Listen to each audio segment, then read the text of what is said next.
Manana ny ambarany eo anatrehany zava-mitranga eto amin'ny firenena ny minisitry ny Atitany teo aloha Andriamatoa Masimana Manantsoa anisany nitondrany fomba fijeriny tao anatin'izany makasika izay fandriampahalemana izay eo ihany koa ny raharaha Zakariasy Patrick. Mitsipaka amin'ny fiantsoana ireo mpanao gazety ao anatin'ny raharaha Zakariasy Patrick amin'ny minisitry ny Atitany teo aloha Andriamatoa Masimana Manantsoa. Ny mpanao gazety anie tsy namorona fa fantatra fa Andriamatoa Zakariasy miantso andreo.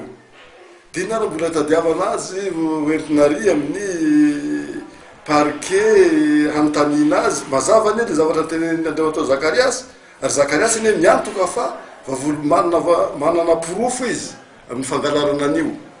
Izay fotsiny tokony tazomana Zakariasy anontaniana azy hoe omeo aty porofonao zany. Fa ny mpanao gazety kosa aloha dia fanaovana tsinitsina fanaovana gazety ny fanaovana fakarambavana an'ireo mpanao gazety 5 moa izeo.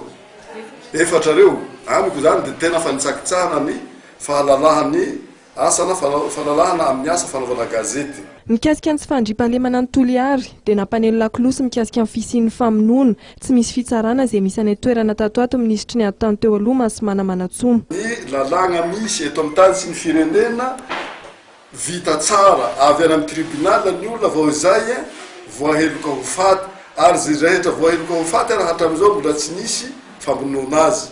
Fa amin'izao fotoana zao tena famonoana amin'ny tsisy antony satria io angamba io le atao hoe exécution sommaire. Raisiko ohatra misy anankroa zao ohatra raisiko aminy ohatra voalohany tany a Benenitra ny adjoint au maire au Benenitra tapotanana ny ampanga olona hoe namaky trano olona roa lahy dia nisambory ny zandaro ao a Benenitra. Ny zandaro ao Benenitra ndray nahazo baiko avy agny amin'ny commande ny zandaro ampany fa hoe vonina reo olona reo dia nitifirina reo olona roa lahy reo.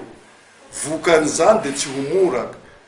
Ny olona tifirina avy ao Benenitra, ny olona nahita azy namaky trano avy ao Benenitra. Tsy maintsy hiady ny taranak'ireo olona reo hatramin'ny farany. Ty indray vao omaly omaly ao commune ambanivohitra ny Ambolofoty Toliara faharoa. Misy olona mpirahalahy iray tapo sy ny zaodahiny nitifiry ny miaramila en détachement amin'ny fokotany anankiray ao.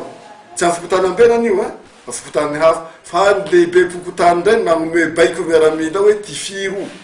Eretsereto azy zavatra ohatran'izany zavatra iahina ny vahoaka malagasy. Miantso ny tokony ijeren'ny tompony andraikitra ny raharaha ny minisitra teo aloha Masimana Manantsoa.